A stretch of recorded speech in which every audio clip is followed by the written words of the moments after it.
2024년 9월 3일 화요일 새벽 기도회를 하나님께 올려드리도록 하겠습니다. 오늘 이 시간에 함께 보실 하나님의 말씀은 에스겔서 4장 말씀입니다. 에스겔서 4장 말씀을 제가 봉독해 드리도록 하겠습니다. 너 인자야, 토판을 가져다가 그것을 내 앞에 놓고 한 성읍 곧 예루살렘을 그 위에 그리고 그 성읍을 에워싸되 그것을 향하여 사다리를 세우고 그것을 향하여 흙으로 언덕을 쌓고 그것을 향하여 진을 치고 그것을 향하여 공성태를 둘러 세우고 또 철판을 가져다가 너와 성읍 사이에 두어 철벽을 삼고 성을 포위하는 것처럼 에워싸라. 이것이 이스라엘 족속에게 징조가 되리라. 너는 또 왼쪽으로 누워 이스라엘 족속의 죄악을 짊어지되 내가 눕는 날수대로 그 죄악을 담당할지니라. 내가 그들의 범죄한 횟수대로 내게 날수를 정하였나니 곧 390일이니라. 너는 이렇게 이스라엘 족속의 죄악을 담당하고 그 수가 차거든 너는 오른쪽으로 누워 유다 족속의 죄악을 담당하라. 내가 내게 40일로 정하였나니 하루가 1년이니라. 너는 또 내 얼굴을 에워싸인 예루살렘 쪽으로 향하고 팔을 걷어 올리고 예언하라. 내가 줄로 너를 동일이니 내가 에워싸는 날이 끝나기까지 몸을 이리저리 돌리지 못하리라. 너는 밀과 보리와 콩과 밭과 조와 귀리를 가져다가 한 그릇에 담고 너를 위하여 떡을 만들어 내가 옆으로 눕는 날수 곧 390일 동안 먹되 너는 음식물을 달아서 하루 20세겔씩 때를 따라 먹고 물도 6분의 1 흰씩 되어서 때를 따라 마시리라. 너는 그것을 보리떡처럼 만들어 먹되 그들의 목전에서 인분 불을 피워 구울지니라. 또 여호와께서 이르시되 내가 여러 나라들로 쫓아내어 흩어 버릴 이스라엘 자손이 거기서 이같이 부정한 떡을 먹으리라 하시기로 내가 말하되 아하 주 여호와여 나는 영혼을 더럽힌 일이 없었나이다. 어려서부터 지금까지 스스로 죽은 것이나 짐승에게 찢긴 것을 먹지 아니하였고 가증한 고기를 입에 넣지 아니하였나이다. 여호와께서 내게 이르시되 보라 쇠똥으로 인분을 대신하기를 허락하노니 너는 그것으로 떡을 구울지니라. 또 내게 이르시되 인자야 내가 예루살렘에서 의뢰하는 양식을 끊으리니 백성이 근심 중에 떡을 달아 먹고 두려워 떨며 물을 되어 마시다가 떡과 물이 부족하여 피차에 두려워하여 떨며 그 죄악 중에서 쇠폐하리라. 아멘. 에스겔 4장과 5장은 이스라엘의 멸망이 임박했음을 선포하는 내용입니다. 에스겔 선지자는 예루살렘을 심판하시는 하나님의 메시지를 상징적인 행위를 담아 전함으로 청중으로 참여하게 하고 그 메시지를 전하게 하시는 하나님의 음성을 절실하게 듣게 하는 것입니다. 오늘 본문을 중심으로 하나님의 메시지라는 제목으로 말씀을 전하고자 합니다. 하나님이 무엇이라 말씀하십니까? 첫 번째로는 징조가 되리라 말씀하십니다. 당시 바벨론에서 집이나 성전이나 배 등을 흙벽돌 위에 그려놓는 것은 관례적인 일이었습니다. 이런 관례를 따라 예언자는 부드러운 벽돌 위에 도성의 윤곽을 새김으로써 예루살렘이 에워싸인 것을 보여주는 것입니다. 1절 말씀입니다. 너 인자야 토판을 가져다가 그것을 내 앞에 놓고 한 성읍 곧 예루살렘을 그 위에 그리고. 하나님의 사람인 예언자는 주위에 에워싼 벽과 요새와 성벽 그리고 수직으로 만나는 축대를 쌓습니다. 또 성벽을 허무는데 필요한 쇠덩이를 설치합니다. 그리고 자신과 그렇게 맞는 것 사이에 철벽을 설치해 하나님께서 예루살렘을 가혹하게 다스리실 의지를 상징적으로 나타내는 것입니다. 에스겔 선지자의 이러한 행동은 예루살렘이 포위될 것을 예언하고 있지만 실상은 성읍을 적대시하고 공격하며 이스라엘을 파괴하기 위해 자신과 그들 사이에 장벽을 놓는 분은 다름 아닌 여호와 하나님이심을 알려주는 것입니다. 하나님의 계획에 따라 그들은 하나님의 대행자에 의해 포위되는 것을 경험하게 되는 것입니다. 이러한 에스겔의 상징적인 행위는 이스라엘 족속에게 징조가 되는 것으로서 이 징조를 통해 심판의 첫 단계가 이루어질 것임을 보여주는 것입니다. 3절 말씀입니다. 또 철판을 가져다가 너와 성읍 사이에 두어 철벽을 삼고 성을 포위하는 것처럼 애워싸라. 이것이 이스라엘 족속에게 징조가 되리라. 너는 또 철판을 가져다가 너와 그 성읍 사이에 철벽을 세워라. 그 도성을 포위하고 지켜보아라. 내가 그 도성을 포위하고 있거라. 이것이 이스라엘 족속에게 보여주는 징조다.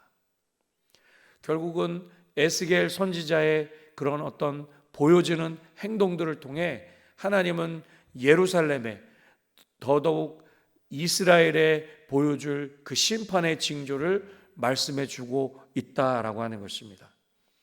결국 첫 번째 징조가 되리라 그렇게 말씀하시는 이 첫 번째 대지를 통해 이렇게 질문해 보면 좋겠습니다. 하나님의 계획을, 하나님의 징조를 우리 가운데 나타내 보여주신 적이 있습니까? 그 하나님이 보여주신 그 일들을 통해, 그 하나님의 메시지를 통해 확신하였던 것은 무엇입니까? 하나님이 무엇이라 말씀하십니까? 두 번째로는 심판을 전하라 말씀하십니다. 에스겔의 또 다른 상징적인 행위는 이스라엘과 유다 족속이 얼마 동안 죄의 값을 치러야 하는지를 보여주는 것입니다. 4절 말씀입니다. 너는 또 왼쪽으로 누워 이스라엘 족속의 죄악을 짊어지되 내가 눕는 날수대로 그 죄악을 담당할지니라. 상징의 내용은 예언자 자신이 좌편과 우편으로 눕는 것이며 누워서 그가 행한 일의 의미도 보여주는 것입니다. 390일 동안 왼편으로 눕는 것은 북왕국이 390년 동안 지은 죄악을 담당하게 되는 것을 상징하는 것입니다. 이때 390년은 분열 왕국의 시작이 아니라 통일 왕국인 솔로몬 시대에서 북왕국의 멸망 때까지 계속되는 이스라엘의 죄악을 계산하고 있는 것입니다. 또한 유다의 40년은 앞으로 닥칠 처벌의 기간을 뜻하는 것입니다. 390년과 40년을 합하면 430년이고 이는 애굽에서 포로 기간과 동일하며 귀환이 있을 때까지 그 값을 치러야 하는 상징적인 포로 기간으로 표현하고 있는 것입니다. 7절 말씀입니다. 너는 또 내 얼굴을 에워싸인 예루살렘 쪽으로 향하고 팔을 걷어 올리고 예언하라. 너는 이제 예루살렘의 포위망을 응시하면서 내 팔을 걷어붙이고 그 성을 심판하는 예언을 하여라. 그렇게 말씀하고 있는 것입니다. 그렇습니다. 예언자는 백성의 죄를 대속하는 대속자가 아니라 그들을 향해 깨닫도록 하는 사람입니다. 결국 하나님의 심판을, 하나님의 메시지를 전하라 그렇게 말씀하시는 것입니다.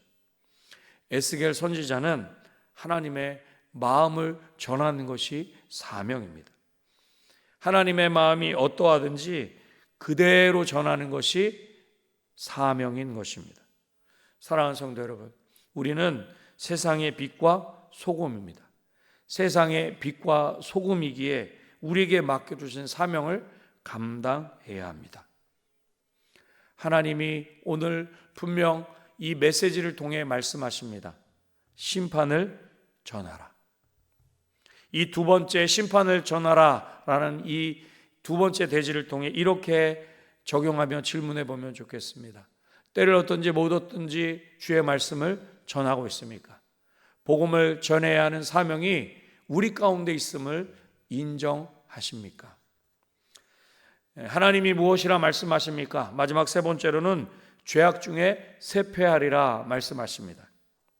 이제 에워싸인 기간 동안 예루살렘 백성의 비참한 상황을 보여줍니다.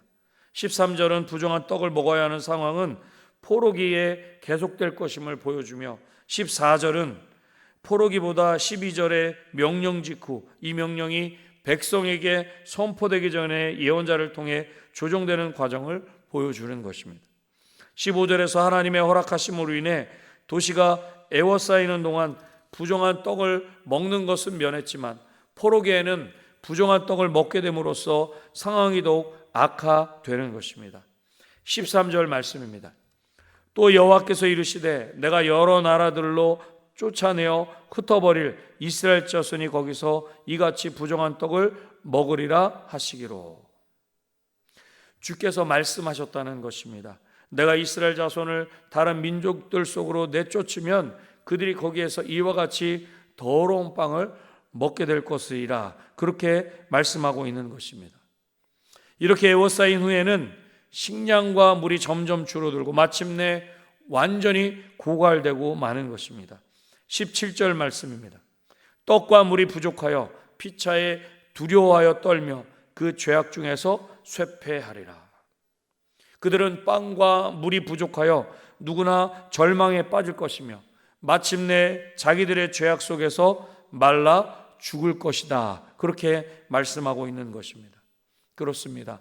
떡과 물과 같이 먹을 것이 부족하면 누구나 절망에 빠질 수밖에 없는 것입니다. 그리고 마침내 자기의 죄악 속에서 말라 죽는다, 그렇게 말씀하고 있는 것입니다. 분명히 오늘 본문을 통해 분명하게 말씀하십니다. 그 죄악 중에서 쇠폐하리라. 죄로 말미암아 죽게 된다는 것입니다. 죄의 삭은 사망입니다. 마지막 세 번째 대지를 통해 죄악 중에 쇠폐하리라 말씀하시는 이 세 번째 대지를 통해 이렇게 질문해 보면 좋겠습니다. 혹시 어쩔 수 없다고 그렇게 핑계하면서 반복하는 죄의 모습이 있습니까? 우리는 기억해야 합니다. 죄의 결과는 사망임을 기억하고 있어야 합니다. 말씀을 맺겠습니다. 지금 어떤 소리에 귀를 기울이고 있으며 어떤 일에 더욱 힘쓰고 계십니까? 하나님의 말씀에 더욱 귀를 기울이고 하나님의 음성에, 하나님의 메시지를 경청하며 하나님의 뜻을 이루는 일에 더욱 힘쓰는 저와 여러분이 되시기를 다시 한번 주님의 이름으로 축원합니다. 기도하겠습니다. 하나님 아버지, 감사합니다.